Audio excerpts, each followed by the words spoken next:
Entonces, papá, debemos sembrar en nuestros hijos para que en el tiempo indicado podamos cosechar de nuestros hijos lo que hemos sembrado en ellos. Temerá a papá y a mamá. Respetarás a mamá y a papá.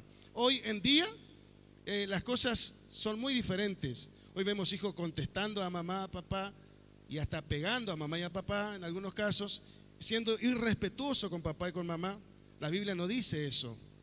Antes ni podíamos pensar en levantar la mirada o no, Rosana.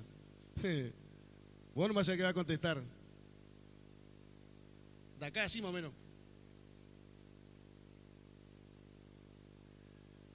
Los tiempos cambiaron muchísimo, pero el respeto debe seguir igual. Mis días de reposo guardaréis. Ya hablamos todas estas cosas, por eso son cosas que ya se habló en los diferentes capítulos anteriores, o libros anteriores también, pero que Dios está volviendo a mencionar. Entonces vamos a mencionar por lo menos un poco rápido porque hay mucho. Mis días de reposo guardaréis. Ya hablamos ampliamente en esto del día de reposo en Éxodo capítulo 20, cuando hablamos acerca de los 10 mandamientos que Dios le da a Moisés. Rápidamente nos va a decir que todos los mandamientos, es decir, los 10 mandamientos se vuelven a repetir en el Nuevo Testamento. Los 10 mandamientos de Éxodo 20 se vuelven a repetir en el Nuevo Testamento. Todos a excepción de ese mandamiento de guardar el día sábado.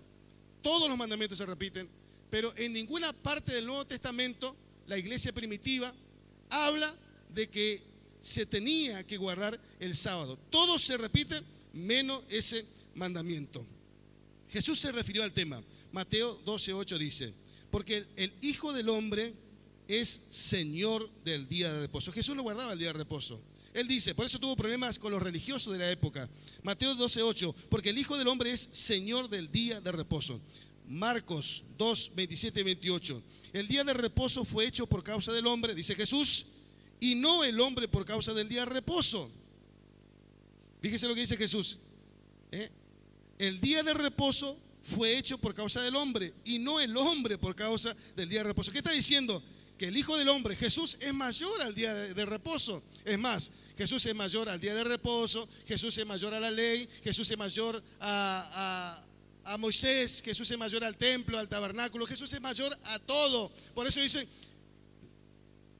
no malinterpreten, dice Jesús, el día de reposo fue hecho por causa del hombre y no al revés. Por eso Jesús trabajaba en día de reposo. ¿Por qué trabajaba Jesús en día de reposo? Porque para Jesús era más importante el amor al prójimo, el hacer uso de misericordia para los necesitados, antes que guardar el día de reposo. Repito, ¿por qué Jesús trabajaba? Dice en una oportunidad, dice, mi padre hasta ahora trabaja y yo trabajo. ¿Por qué? Porque Jesús no priorizaba el día sábado, sino que ¿qué priorizaba Jesús? Priorizaba el amor al prójimo, priorizaba la misericordia, sanaba enfermos, libertaba oprimidos, hacía milagros, hacía cura. ¿Por qué? Priorizaba el amor por la necesidad antes que un día de reposo.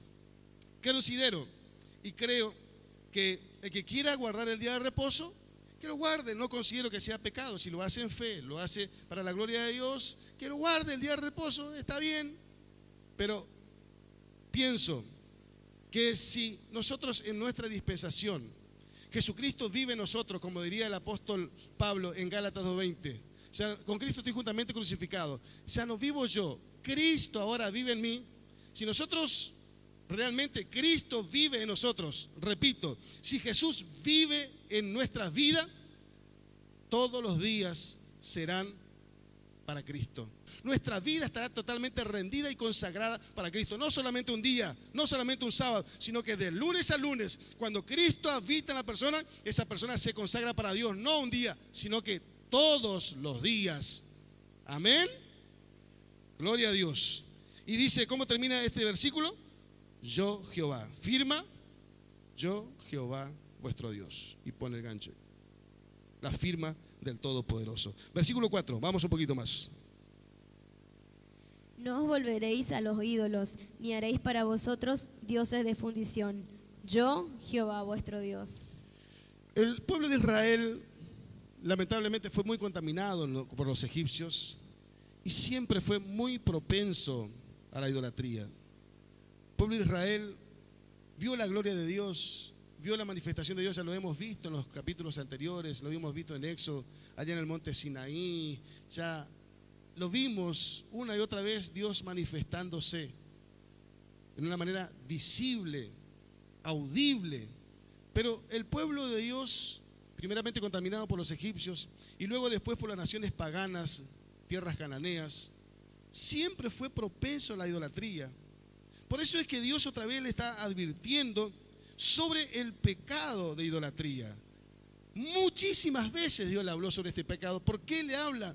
Porque, repito, eran propensos a hacer imágenes, eran propensos a caer en el pecado de idolatría. Y Dios le está hablando otra vez. Ya hablamos sobre la idolatría en Éxodo 20, cuando hablamos de los mandamientos, ya hablamos sobre la idolatría. Pero por lo menos decirle que, ¿qué es lo que le está diciendo Dios a Israel? No debían hacer ninguna imagen, ni de metal, ni de madera, ni de piedra. No debían hacer imágenes de ninguna persona, de ningún animal, ni ave, ni pez, ni ningún objeto de la naturaleza. Nada, ninguna imagen. ¿Por qué? Porque Dios es celoso y Dios lo único que quería es que se lo adore solamente a Él. Eso es parte de la santidad, cuando que el pueblo adore solamente a Dios. Eso es lo que Dios está diciendo. No volveréis a los ídolos, le dice. No volveréis a los ídolos. Ya estuvieron los ídolos. No vuelvan otra vez a ese pecado de idolatría. No vuelvan a los ídolos. Ídolo viene de la palabra hebrea Elilim. Ídolo viene de la palabra hebrea Elilim. ¿Qué significa Elilim? Nada. No volverá a la nada. Nada. Ídolo significa Elilim. Elilim significa nada. Desde ahí solamente el apóstol Pablo, un estudioso de la palabra de Dios, habla en 1 Corintios 8:4 cuando dice: sabemos que un ídolo nada es. Ídolo, ¿qué significa? Nada. Por eso el apóstol Pablo dice: y sabemos que un ídolo nada es. Tiene ojos, pero tiene los oídos, pero nada, no existe. Por eso dice nada. Firma, yo Jehová vuestro Dios, el que estaba preparando un pueblo santo como Él es santo. Versículos 5 al 8. Y cuando ofreciereis sacrificio de ofrenda de paz a Jehová, ofrecedlo de tal manera que seáis aceptos. Será comido el día que le ofreciereis, y al día siguiente. Y lo que quedare para el día siguiente, y lo que quedare para el tercer día, será quemado en el fuego. Y si comiere el día tercero, será abominación, no será acepto. Y el que lo comiere llevará su delito, por cuanto profanó lo santo de Jehová, y la tal persona será cortada de su pueblo. Dios le está diciendo, preparando el pueblo santo, dice: no ofrezcan por ofrecer, no ofrezcan algo como para quedar bien, no ofrezcan algo como para aparentar, ofrezcan algo de tal manera de que sean aceptos. ¿Delante de quién? Delante de Dios. Eso no cambió todavía. Ustedes cuando ofrecen algo, no ofrezcan algo para quedar bien con alguien. No ofrezcan algo para aparentar algo. Ofrezcan algo. Cuando ofrezcan algo, lo ofrezcan lo mejor. Y háganlo como para Dios. Para ser aceptos delante de Dios. Si ofrecen algo, ofrezcan algo bueno, háganlo bien. Busquen ser aceptos, le dice Dios a Israel. Busquen ser aceptos delante de mí, está diciendo Dios. Busquen mi aceptación. No busquen la aceptación del sacerdote, no busquen la aceptación de la familia, de los israelitas. Dios lo que le está diciendo es: busquen mi aceptación. Es mejor ser rechazado por la gente, pero aceptado por Dios, que viceversa. ¿En qué? Pero en definitiva, o más, yendo más al grano, ¿de qué está hablando Dios? Está hablando sobre los sacrificios de paz. Cuando ofrezcan sacrificios de paz, según ya lo vimos en Levítico 7, debía comerse ese mismo día. porque era muy santo para Dios. Y Dios le dice, si no lo pueden comer ese día, coman el día siguiente. Y si no pueden comer ese segundo día, al tercer día, no lo coman. Al tercer día debe ser quemado. Lo que Dios estaba buscando es que ese sacrificio que fue muy santo para Dios, al tercer día corría peligro de descomposición. Y algo que fue ofrecido a Dios como muy santo, era inapropiado que sea corrompido, contaminado, puesto en putrefacción, porque están en el desierto, eran lugares muy cálidos, muy calurosos. Entonces Dios no quería que eso que fue ofrecido a Dios, algo santísimo para Dios, después entre en un estado de putrefacción. No era lógico, no era bueno, no era de Dios. Entonces dice, coman el primer día en lo posible. Si no pueden, coman el segundo. Al tercer día no lo coman, porque será cortado. Por eso dice, si lo comían el tercer día, no era aceptado por Dios. Al contrario, sería cortado. Lo que tendría que ser una bendición pasaba a ser una maldición. Versículos 9 y 10. Cuando ciegues la mies de tu tierra, no cegarás hasta el último rincón de ella, ni espigarás tu tierra cegada. Y no rebuscarás tu viña, ni recogerás el fruto caído de tu viña. Para el pobre y para el extranjero lo dejarás. Yo, Jehová vuestro Dios. Dios teniendo cuidado especial para los pobres. Dios está creando leyes para que el pueblo de Israel no se olvide de los pobres, que tenga cuidado de los pobres, que se acuerde de los pobres. Eso no era antes, ahora también es así. Por eso hay alguna gente que está haciendo trabajo extraordinario. Eso es de Dios. Hablamos el domingo sobre la generosidad. No ha cambiado eso. Más allá de que una vuelta fuimos en la universidad, fuimos a repartir con, no sé, con hermano Marco, con Marcela, no sé qué andábamos por ahí, fuimos a un cochecito, creo que no me acuerdo, habíamos dado. Después cuando fuimos nos enteramos, lo vendió al cochecito. Entonces a veces uno queda desesperado, va, sí, no hago nunca más. Pero no, la Biblia dice, no nos cansemos de hacer el bien. Porque, verdad que a veces hay cada sinvergüenza, es la maldad que hay en aumento, pero la iglesia debe tener cuidado. Entonces, pero Dios siempre tuvo cuidado especial por los pobres. Por eso, los pobres se ganarían la vida, ¿qué? Espigando. Dios está estableciendo que los pobres se iban a ganar la vida espigando. ¿Qué es espigando? Cosechando las espigas que quedaban en el rastrojo. ¿Qué es rastrojo? Parte baja de las cañas de la mies que queda en la tierra después de cegar. Después de cosechar, las partes bajas quedaría algunas cositas ahí. Esas cosas no lo toquen. ¿Eso era para qué? Para que después de cosechar ellos lo suyo, vengan los pobres y cosechen esa parte. O sea, alguna parte de la cosecha debía dejar para que vengan y cosechen lo más pobre. No sé si me está entendiendo. Cosechen todo, pero acá abajo dejen un poquitito ahí. Eso iban a cosechar los pobres y de eso iban a vivir. Para los judíos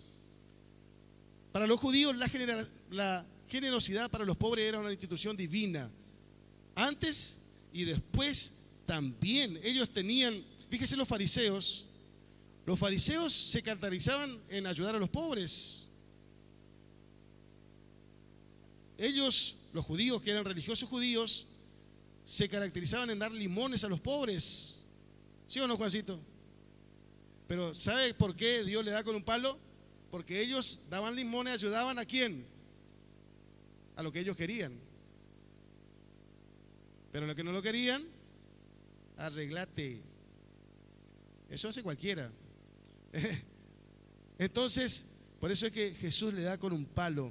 ellos se caracterizaban, pero solamente a la gente que ellos querían. Pero también, aún así, en su error, los israelitas siempre cultivaron ese cuidado por los pobres. Bien o mal, pero cultivaron el cuidado hacia los pobres. Siempre algo debían dejar para que los pobres cosechen en su tierra y puedan vivir de eso. Eso es todo un mensaje para nosotros. La iglesia no debe perder nunca la generosidad. La iglesia hace una inversión en el reino y Dios tiene cuenta de eso cuando le da una mercadería al pobre, una ropita o esto, lo otro. Cuando la iglesia hace eso, buena obra hace. Lo está haciendo de parte de Dios y Dios está a favor de esas cosas. Versículo 11. No hurtaréis y no engañaréis ni mentiréis el uno al otro. Bueno, esto me parece que hurtar, engañar, mentir no necesita demasiadas explicaciones. Es muy claro, usted ya sabe lo que es hurtar, ya sabe lo que es engañar, ya sabe lo que es mentir. No existe mentira blanca, negra, roja, la mentira es mentira. El que hurtar es hurtar, engañar es engañar, es blanco o negro, no hay grises, y eso es la palabra de Dios. Vamos un poquito más. 12. Y no juraréis falsamente por mi nombre, profanando así el nombre de tu Dios, yo, Jehová. No jurar por su nombre, no jurar. O es lo mismo lo que Dios está hablando, lo que ya habló en Éxodo 20, cuando habló sobre los 10 mandamientos, cuando dice, no tomarás el nombre de Dios en vano, no jures por mi nombre. O es lo mismo que también decir, no tomes mi nombre en vano. Los judíos no pueden ni siquiera pronunciar el nombre de Dios. Ellos ni siquiera pueden pronunciar el nombre Dios. El término original de Dios tiene 4 consonantes, I-H-W-H. I-H-W-H. Esas palabras ellos no lo pronuncian. Esa palabra fueron reemplazadas por otras palabras, como puede ser, por ejemplo, Yahvé. Es un reemplazo de la palabra original de Jehová, de Dios. Palabra que ellos ni siquiera lo pronuncian. Vamos al versículo 13, avanzamos un poquito más. Estas cosas estoy yendo rápido, ¿sabe por qué? Porque ya lo vimos una, otra y otra vez, pero no queremos pasar por alto tampoco. Por lo menos queremos hacer un repaso rápido de lo que la Biblia nos está diciendo en el capítulo 19. Versículo 13. No oprimirás a tu prójimo ni le robarás. No retendrás el salario del jornalero en tu casa hasta la mañana.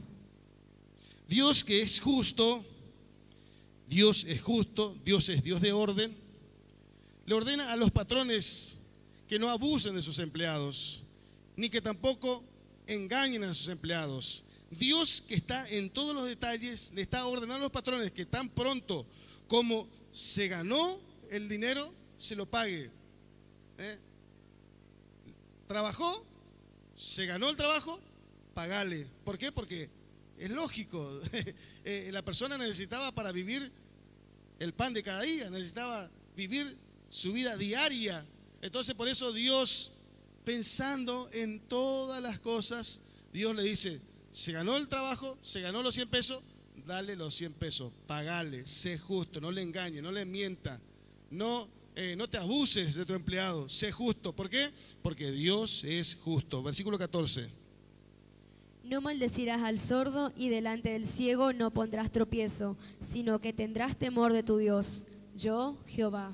Estas son leyes simples, son leyes sociales, son prácticas, son simples. Lo que está diciendo aquí, no maldecir al sordo. ¿Por qué no maldecir al sordo? Porque el sordo no escucha, no se puede defender. Es como decir, no te burles del sordo. O no pongas tropiezo al ciego. Hay que tener mucha maldad para hacer eso, ¿verdad? Va el cieguito, como dijo hermano Carrera la pasada, y le pone una piedra. Hay que tener mucha maldad. Ese sí que la maldad tocó la puerta y se metió de lleno en tu corazón. No sé, hay que ser muy maldito para hacer una cosa de esa. El Señor nos ayude. Pero fíjate cómo es Dios, que Dios se encarga también de eso, de los sordos. Dios se preocupa por los ciegos. Dios realmente no hace servicio de personas. ¿Usted está viendo esto? Por eso se preocupa del pobre, se preocupa del ciego, se preocupa del sordo, se preocupa. ¿Por qué? Porque Dios es equitativo, Dios es justo, quiere justicia para todos. Vamos un poquito más, versículo 15. No harás injusticia en el juicio, ni favoreciendo al pobre, ni complaciendo al grande. Con justicia juzgarás a tu prójimo. ¿Qué está hablando? No habría que venderse, no había que aceptar coimas. Eso hay mucho hoy, pero debe ser que no es nuevo, no es de ahora. Eso ya era de antes también, por lo que veo. Y Dios, justo otra vez, la palabra me lleva a mencionarlo una otra vez, está hablando de que no habría que venderse, no habría que aceptar coimas como nosotros conocemos hoy. Dios está hablando y enseñando al pueblo para que vivan en un plano de justicia, equilibrio, justicia para todos. Versículo 16. No andarás chismeando entre tu pueblo. No atentarás contra la vida de tu prójimo. Yo, Jehová. No andarás chismeando. Chisme viene de la palabra hebrea rachil. Significa mercader o vendedor ambulante. Repito, chisme viene de la palabra rachil, significa mercader o vendedor ambulante. ¿Qué hace el vendedor ambulante? Usted sabe, ¿no? Vendo tijera, vendo esto, alpargata, vendo zapatilla, vendo esto. Anda casa por casa. Ese es el vendedor ambulante. ¿Alguien hizo de vendedor ambulante acá? ¿Alguien trabajó como vendedor ambulante? Casa por casa. Eso significa chisme. Vendedor ambulante, mercader. Es la persona que anda de un lado a otro repartiendo escándalos y calumnias. La persona obtiene información de una persona o de una familia y ¿qué hace? Va y lo revende. Tengo un chisme fresquito. Y para que sea más espectacular le agrega siempre algo más. Lo que pasó fue así y cuando le llega al último es una cosa así. Porque cada uno le va agregando algo para que la noticia sea bomba, ¿no? Para que la persona quede. Entonces le agregamos algo como para darle un poco más de golpe a lo que tenemos para decir. Entonces, esa es la persona chismosa. Revende por donde quiera que va la información que tiene. No existe una persona más despreciada que esta. Tales personas son una peste para la sociedad. Tales personas son una peste para la iglesia del Señor. Tales personas son una peste para la familia, una peste para todo. Esa es la persona chismosa. El chisme es tan antiguo y siempre fue tremendamente dañino. Chisme en el diccionario español dice noticia verdadera o falsa, noticia verdadera o falsa, con que se pretende poner discordia o murmuración. Noticia verdadera, puede ser verdadera, pero ¿con qué intención lo decís? Noticia verdadera o falsa, con que se pretende poner discordia o murmuración, comentario negativo que circula entre la gente. ¿Sabe lo que dice la Biblia sobre estas personas? Proverbios 27:20 dice: Dios aborrece al que siembra discordia entre hermanos. Dios aborrece, Dios, no yo, no la iglesia, Dios. Dios aborrece al que siembra discordia entre hermanos. ¿Aborrecer qué es? Detestar enormemente a alguien. Sería algo así como alguien que produce asco. En otras palabras, Dios, Proverbios 27:20 dice: Dios tiene asco de la persona que siembra discordia entre hermanos. Escuche bien. Dios tiene asco sobre la persona que siembra discordia entre hermanos. siembra. ¿Quiénes son los que siembran? Los que andan personalmente. No hay, ahora en ese tiempo no había, pero el que siembra discordia a través de redes sociales, el que siembra discordia a través de un canal, a través de un medio de comunicaciones. Dios tiene asco por la persona que siembra discordia entre hermanos.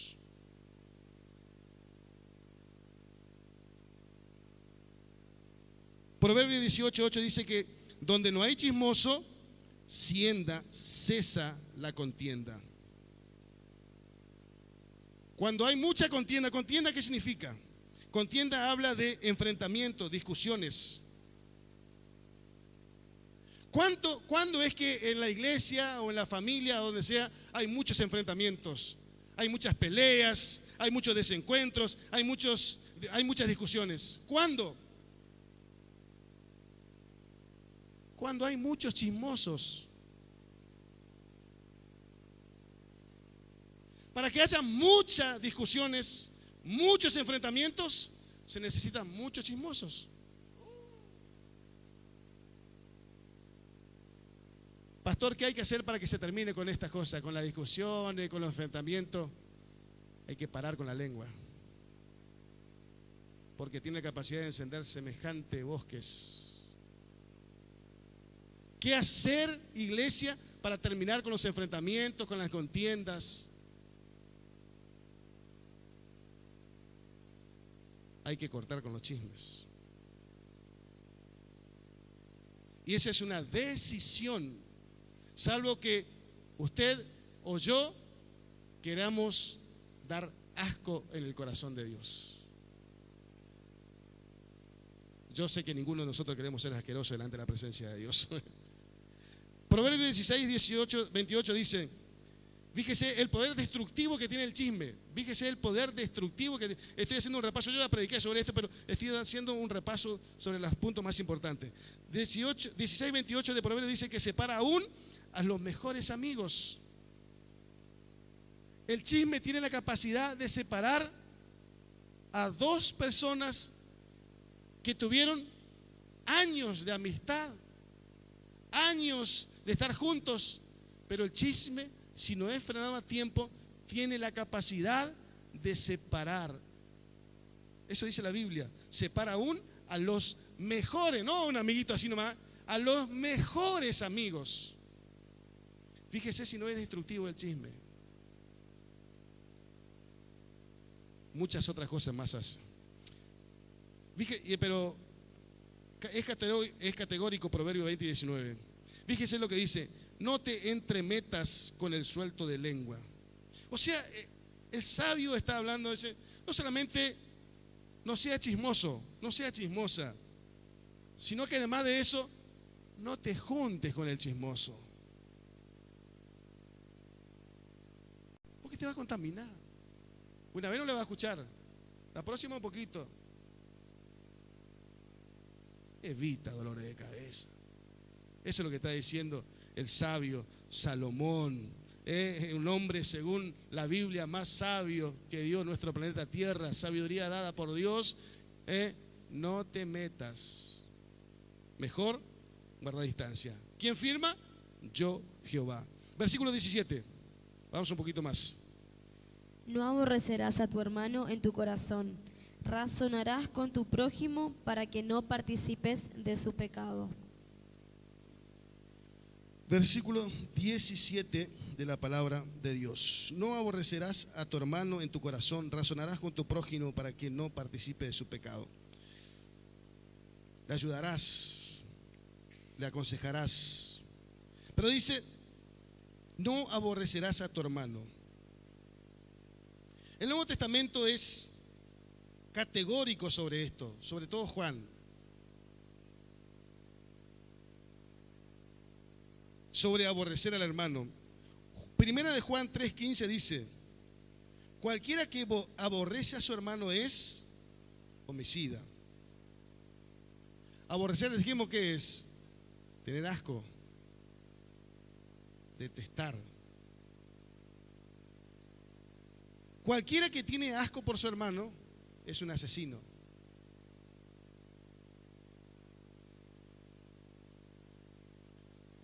Cualquiera que tiene asco por su hermano es un asesino. Eso dice Juan. ¿Cuántos asesinos hay acá? Levanten la mano. Primera de Juan 2:11. El que aborrece a su hermano está en tinieblas. El que aborrece a su hermano está en pecado. Primera de Juan 4:20 dice, si alguno dice yo amo a Dios y aborrece a su hermano es, ¿qué es lo que es? Si alguno que dice que ama a Dios pero aborrece a su hermano es, ¿quién sabe? ¿No? Bien, mentiroso. Mentiroso.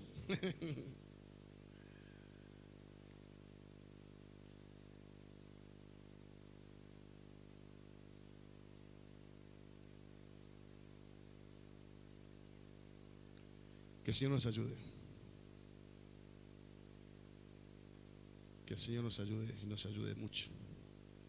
Para que el amor de Dios sea derramado en nuestros corazones.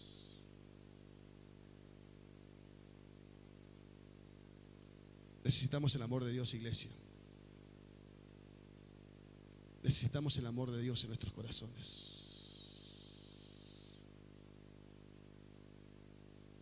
Solamente el amor de Dios hará que tomemos buenas actitudes.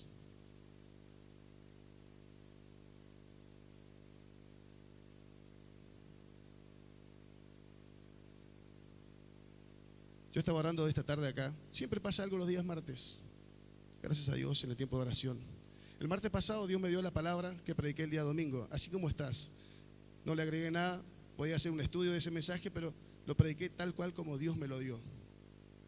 El día de hoy estaba orando y de pronto el Señor comenzó a ministrar mi vida. Dios me ministró y sentí tanto ese amor de Dios.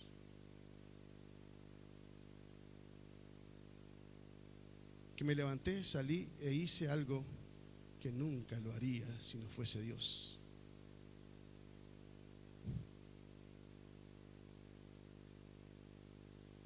Pero fue Dios. Fue Dios. Fue Dios. Fue Dios en mi vida. Fue Dios trabajando en mi corazón. Fue el mismo Dios trabajando en mi vida.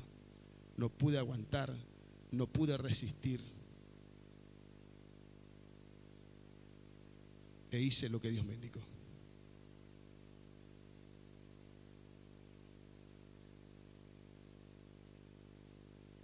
Y un milagro que Dios hizo. Dios es muy bueno. Dios es muy bueno. Dios es muy maravilloso. Vamos al versículo 18. No te vengarás ni guardarás rencor a los hijos de tu pueblo, sino amarás a tu prójimo como a ti mismo. Yo, Jehová. No te vengarás. En el Nuevo Testamento es tajante esto. Romanos 12:19 dice, no os venguéis por vosotros mismos. Después dice, porque escrito está, mía es la venganza, yo pagaré, dice el Señor. Seguramente el apóstol Pablo está tomando esa palabra de Deuteronomio 32:25, donde dice, mía es la venganza. Deuteronomio 32:25 dice, mía es la venganza. Y el apóstol Pablo en el Nuevo Testamento está hablando, no os venguéis por vosotros mismos, porque escrito está, mía es la venganza, yo pagaré, dice el Señor. La venganza le pertenece a Dios. La venganza no es tuya, la venganza no es mía. No trates de hacer venganza por tus propias manos. Deja en las manos de Dios. Mía es la venganza, dice Dios, yo pagaré. Es Dios el juez. El juez es el que determina. Él es el que dice lo que tiene que hacer.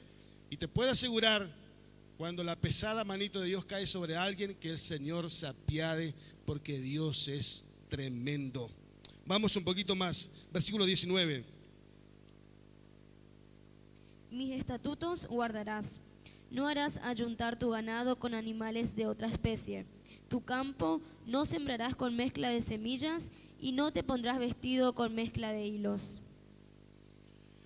Mis estatutos guardaréis. Dios estaba interesado en que su pueblo guarde los estatutos de Dios para que de esa manera ellos puedan recibir la bendición de vida según el propósito de Dios. Dice, no ayuntarás tu ganado, o sea, animales de diferentes especies, no los juntarás, no lo ayuntarás. ¿Usted me entiende lo que estoy hablando? Podría ser, no sé, para evitar deseos inmorales, deseos anormales, como lo que vimos en el capítulo anterior, donde Dios está prohibiendo ciertos tipos de relaciones, y lo que Dios tal vez está queriendo acá es evitar que haya deseos pecaminosos para con el pueblo de Israel. En el caso de la semilla, sería solo inapropiado mezclar en el mismo campo las diferentes semillas. Relacionado con la ropa de lana y de lino, ¿qué pretendía Dios cuando habla acerca de la lana y lino? Sería como para evitar el orgullo, sería como para evitar la exposición de la persona. Repito, Dios está prohibiendo cierto tipo de vestimenta, de alguna manera, para evitar el orgullo, la soberbia, la exposición. A ver, el Nuevo Testamento también habla de esto. Primera de Pedro 3:3 habla y exhorta a hermosearse más bien el interno ante que lo externo. ¿Dice así la Biblia o no? ¿En qué tiene que preocuparse la persona? En hermosearse internamente antes que hermosearse externamente. Lamentablemente, en muchos casos hacemos todo al revés. Nos preocupamos por hermosearnos externamente, pero no hay preocupación en la hermosura interior. ¿Qué quiero decir con esto? Tenemos la capacidad de estar 4 horas en la peluquería, pero no tenemos 5 minutos para orar. Tenemos la capacidad de estar 4 horas en la peluquería, pero no tenemos 5 minutos para leer la palabra de Dios. Tenemos capacidad para estar 4 horas en la peluquería tranquilamente como si nada, pero cuando pasa el culto a las 22 horas, 22:05, 22:10, estamos con la cara así. Eso es preocupación por lo exterior antes que lo interior. Oh, Juancito, ¿cuánto tiempo tuviste en la peluquería, mi hermano?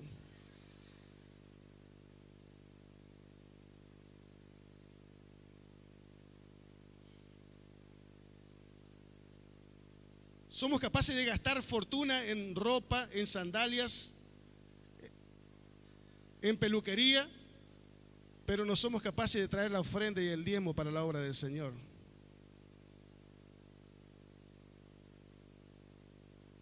¿Qué está hablando Dios?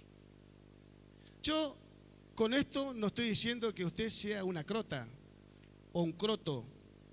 Lo que estoy hablando es que se hermosee todo lo que puede, porque usted es imagen de Dios.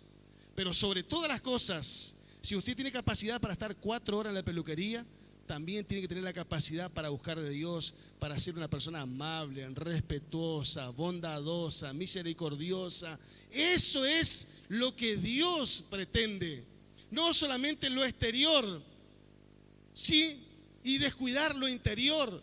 Jesús fue trágico con los religiosos que se preocupaban por lo exterior. ¿Qué es lo que le dijo Dios a los religiosos?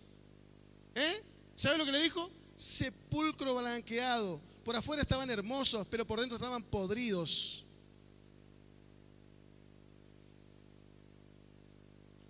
Sea tan hermoso y hermosa como pueda. Hay algunos que ya por más que hagamos lo que hagamos, ya no podemos. Pero usted que puede hacerlo, hágalo. Pero por favor, iglesia, por favor, hombre, mujer, no descuide el interno, no descuide la presencia de Dios. ¿Sabe lo que le hace hermoso por dentro?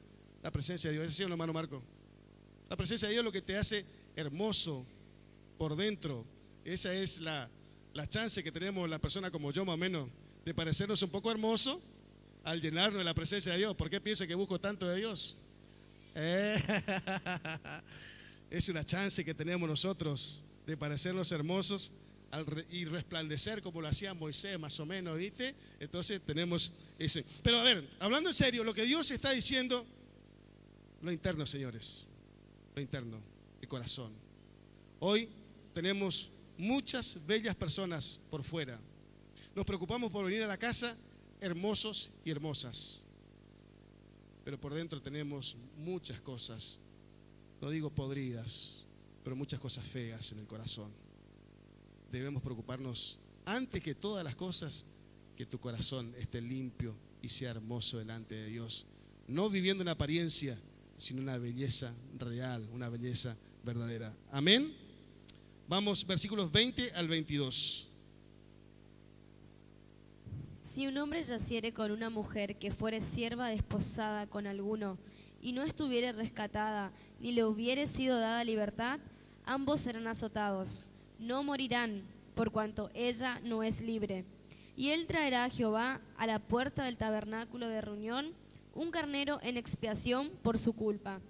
Y con el carnero de la expiación lo reconciliará el sacerdote delante de Jehová por su pecado que cometió, y se le perdonará su pecado que ha cometido. Si la mujer tuviese relaciones sexuales, la mujer siendo sierva, esclava, debía ser aceptado. A ver, pero si la mujer hubiese sido libre y fuese encontrado teniendo relaciones con otro hombre, libre por supuesto también, los dos deberían ser apedreados, los dos deberían ser muertos. Eso habla Deuteronomio capítulo 22, versículo 24. Y es lo que sucedió con la mujer hallada en adulterio. ¿Trajeron para qué? Para matarlo a Jesús. Pero en este caso, al ser sierva, se supone que una esclava no tenía los mismos derechos que una libre. Tenía que estar sujeta a su amo. Igual era culpable por no dar gritos de alarma. Igual era culpable, pero menos culpable por su condición de esclava. Entonces, si era libre, debería morir. Y si era esclava, deberían ser los dos, ella y su amo, azotados. Mire si esto se fuera hoy también así, 23 al 25, vamos. 23 al 25. Y cuando entréis en la tierra y plantéis toda clase de árboles frutales, consideraréis como incircunciso lo primero de su fruto. 3 años os será incircunciso, su fruto no se comerá. Y el 4.º año todo su fruto será consagrado en alabanzas a Jehová. Mas el 5.º año comeréis el fruto de él, para que os haga crecer su fruto. Yo, Jehová vuestro Dios. Yo, Jehová. Dios le estaba dando en posesión la tierra de Canaán. Dios le estaba dando en posesión. ¿La tierra de quién era? De Dios. Dios se lo estaba alquilando, Dios se lo estaba prestando, como usted quiera llamarlo. Pero, ¿quién le daba en posesión? Usted no puede dar algo que no es suyo, ¿sí o no? ¿O usted puede dar algo que no es suyo? Usted da en posesión algo que es suyo. Entonces Dios le estaba dando la tierra de Canaán en posesión a Israel. ¿Por qué? Porque la tierra era suya. Entonces, al ser suya la tierra, Él está diciendo a los israelitas: cuando entren, ustedes van a tener este régimen, esta disciplina para con la tierra en Canaán. ¿Por qué Él tiene esa autoridad? Porque es de Él. Si usted alguna vez alquiló, el dueño tiene la autoridad de decirle: hace esto, esto, esto, y esto no hagas. Este árbol no me quites, este tampoco y este tampoco. ¿Por qué? Porque Él es el dueño, Él es el propietario, entonces tiene derecho a decir: no me toques esa planta, por más que no te guste, por más que te dé alergia, esa planta es importante para mí, no lo toques. ¿Es así o no? Porque Él es el dueño y el inquilino no tiene derecho de tocarlo, porque no es del dueño. Entonces Dios, como propietario de la tierra de Canaán, lo que está diciendo es: ustedes yo le doy, pero ustedes van a hacer esto. Los 3 primeros años no iban a comer del fruto porque era un fruto mal sano. Digamos, era un fruto, no era un buen fruto, entonces no debían comerlo. La verdad que es media extraña, pero es el dueño y él hace lo que quiere, ¿sí o no? Entonces ellos por 3 años no debían comer. El 4.º año debería ser consagrado. El 4.º año el fruto era santo y debía ser consagrado para Dios ese fruto. Y recién el 5.º año de los árboles, ellos recién podrían usar para consumo personal. ¿Cuándo? Al 5.º año. No, la verdad que no sé demasiado por qué Dios está indicando estas cosas, pero eso es lo que dice la Biblia, la palabra de Dios, y Él sabe. Israel no sé si entendía, pero la Biblia dice que en la obediencia está. Si ellos obedecían, su tierra ¿cómo sería? Prosperada, bendecida. Y si ellos no hacían porque no entendían y se regían conforme a sus razonamientos humanos, la tierra no sería bendecida y ellos no serían prosperados. Pero si ellos hacían así como Dios, entiendan o no entiendan, porque eso se trata, hermanos. No se trata de razonar nosotros. Nosotros tenemos que obedecer la palabra de Dios. Si tú entiendes o no entiendes, debes obedecer la palabra de Dios y nada más, sabiendo que si obedeces, entendiendo o no entendiendo, en la obediencia está la bendición. A veces, ¿por qué la gente desobedece? Porque razona conforme a sus pensamientos humanos, conforme a sus caprichos humanos, y se corta la bendición de Dios. La gente debe obedecer a Dios. Israel no sé si entendió o no entendió, pero lo cierto sí, estoy seguro, puedo asegurarle, es que si ellos hacían como Dios le estaba diciendo, ellos, su tierra, serían bendecidos. Versículo 26. No comeréis cosa alguna con sangre, no seréis agoreros ni adivinos.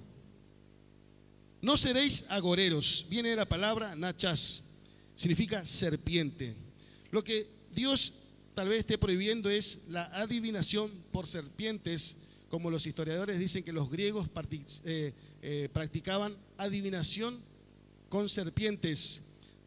De eso tal vez está privando Dios a no contagiarse, a no ser agoreros. Ni adivinos, la palabra adivino viene de la palabra veloteopenú, que significa no adivinaréis por las nubes. La adivinación por las nubes era una costumbre muy normal entre los paganos. Adivinación por las nubes o regiones celestes.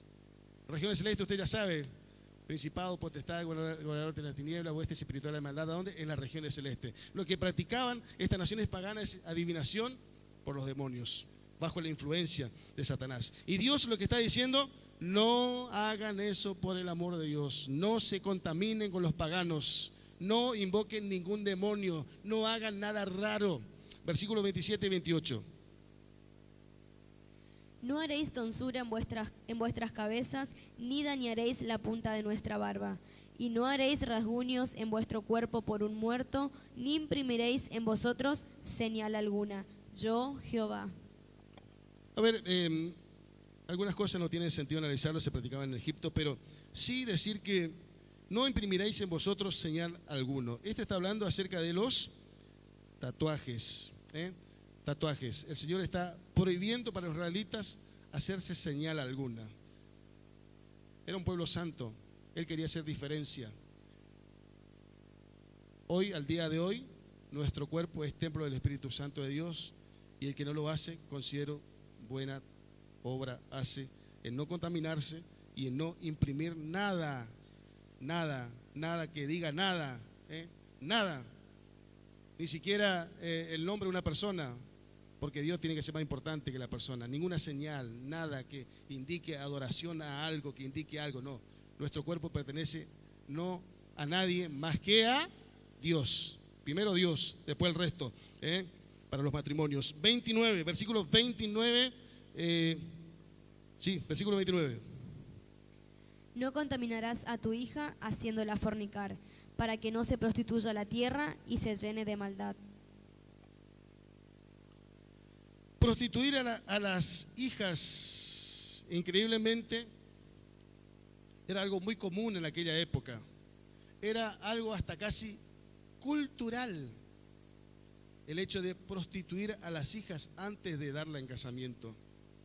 Incluso en muchas ceremonias religiosas, la prostitución se practicaba como parte de la ceremonia religiosa. Por algo, la justicia de Dios cayó sobre estas naciones. Por algo, porque se habían alejado demasiado de la palabra de Dios, no tuvieron en cuenta a Dios. Y fíjese cómo adoraban a Dios, practicando prostitución en sus ceremonias. Lo que Dios está diciendo, no lo hagan. Yo quiero un pueblo santo. Ellos lo hacen, ustedes no lo hagan. Ustedes serán diferentes. 30 y 31.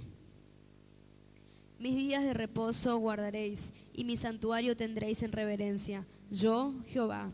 No os volváis a los encantadores ni a los adivinos, no los consultéis, contaminándoos con ellos. Yo, Jehová vuestro Dios. Ya hablamos en versículos anteriores sobre esto. Versículo 32. Delante de las canas te levantarás y honrarás el rostro del anciano, y de tu Dios tendrás temor. Yo, Jehová. Yo Jehová, siempre yo Jehová, yo Jehová, yo Jehová. Para que el pueblo sepa que no era una orden de Moisés, era una orden de Dios y debían obedecerle. Habla acerca del respeto a los mayores, el respeto a los ancianos, valores que se fueron perdiendo. Hoy en día no es tan, ¿cuál es la expresión?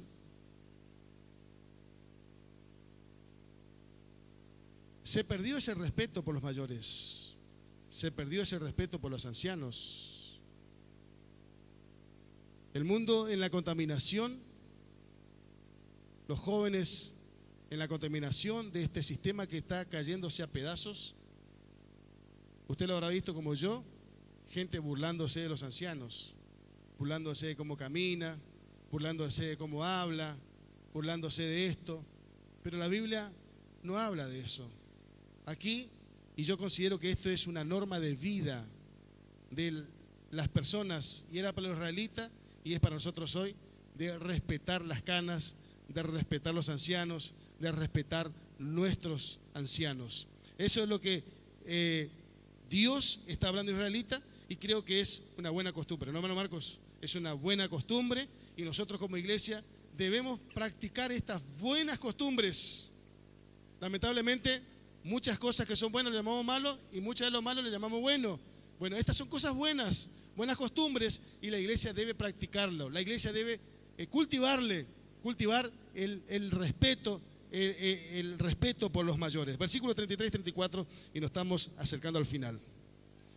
Cuando el extranjero morare con vosotros en vuestra tierra, no lo oprimiréis.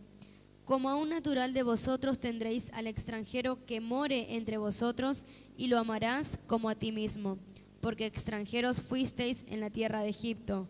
Yo, Jehová vuestro Dios. Dios le está diciendo, ustedes fueron extranjeros en Egipto, recuérdense cómo la pasaron. Entonces ustedes no hagan lo mismo, ustedes sean generosos, sean amables con los extranjeros. Tal vez de ahí la palabra de Jesús cuando dice, lo que queréis que los hombres hagan con vosotros, hacéis ustedes con ellos. Lo que le gustaría que la otra persona haga por usted, entonces usted eso haga por la otra persona. Y Dios le está diciendo también que tengan cuidado de los extranjeros. ¿Por qué? Porque los extranjeros son las personas que están lejos de su tierra, lejos de su familia, y normalmente necesitan más de la ayuda de la sociedad, de la gente. Porque nosotros que somos acá todos chaqueños, tenemos nuestros parientes todos acá, pero si viene un extranjero, está lejos de todos, entonces hay que brindarle ayuda. Dios es increíble realmente, y está en todos los detalles. Versículos 35 y 36. No hagáis injusticia en juicio, en medida de tierra, en peso ni en otra medida. Balanzas justas, pesas justas y medidas justas tendréis. Yo, Jehová vuestro Dios, que os saqué de la tierra de Egipto. Dios está hablando de ser justos, de ser honestos, de ser íntegros. ¿Eso era para Israel nomás? Eso también es para nosotros hoy. Dios todavía sigue pensando igual, de ser justos, de ser honestos, de ser leales, íntegros, no engañadores, no mentirosos, no desleales. Versículo 37 y terminamos. Guardad pues todos mis estatutos y todas mis ordenanzas, y ponedlos por obra. Yo, Jehová. Termina este capítulo diciendo, guardad pues algunos de mis estatutos. Amén. Todos mis estatutos. Y dice, y todas mis ordenanzas. Pero no solamente guardarlo, ponerlo por obra. Dios quiere tu bendición como lo quería el pueblo de Israel. Pero para eso debemos poner por obra la palabra de Dios. ¿Qué está haciendo Dios? Aquí terminamos. Dios está preparando un pueblo santo. Santos seréis porque yo soy santo. ¿Cómo se va a santificar Israel? Guardando sus estatutos. ¿Cómo se va a santificar Israel? Guardando sus ordenanzas. Vuelvo a repetir lo que dije al principio. La iglesia no se santifica hablando lenguas extrañas. La iglesia no se santifica de esa manera. La iglesia se santifica viviendo conforme a la palabra de Dios. ¿Cuándo eres santo, hombre de Dios? ¿Cuándo eres santa, mujer de Dios? Cuando vives conforme a la palabra de Dios. Entonces, esto es muy claro y por eso el Levítico nos da un amplio panorama. ¿Qué estaba haciendo Dios? Preparando un pueblo santo. ¿Qué hace Dios para preparar su pueblo santo? Da sus ordenanzas, sus estatutos, para que el pueblo, viviendo conforme a eso, se santifique. Y al vivir conforme a Dios, sean bendecidos, prosperados en todo lo que hacían, en todo lo que comprendían. Si ellos hacían como Dios quería, la bendición de Dios le alcanzaría. Dios, ¿por qué está creando estas leyes? Para que se olviden de las leyes de los egipcios y se olviden de las leyes cananeas. Dios está creando las propias leyes, las propias ordenanzas, para que el pueblo de Israel se santifique viviendo conforme a las leyes de Dios. Vivan conformes a mis ordenanzas, vivan conformes a mis estatutos. Y Dios todavía sigue pensando igual. Seamos santos hijos de Dios. Fuimos llamados sobre todas las cosas para ser santos. Fuimos llamados. Cuando usted ve las cartas del apóstol Pablo, él escribe a las iglesias y siempre repite este término, en más de una vez. Llamados a ser santos. Llamados a ser santos. Vaya a su Biblia y fíjese cuántas veces el apóstol Pablo habla de eso. ¿Por qué? Porque él estaba convencido de que la iglesia fue llamada para ser santos. Además de para ser bendecido, prosperado, todas esas cosas que usted ya sabe.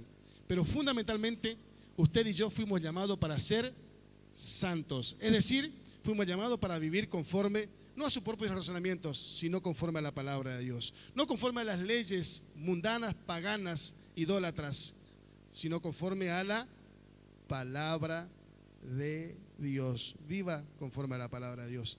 Vivamos conforme a la palabra de Dios.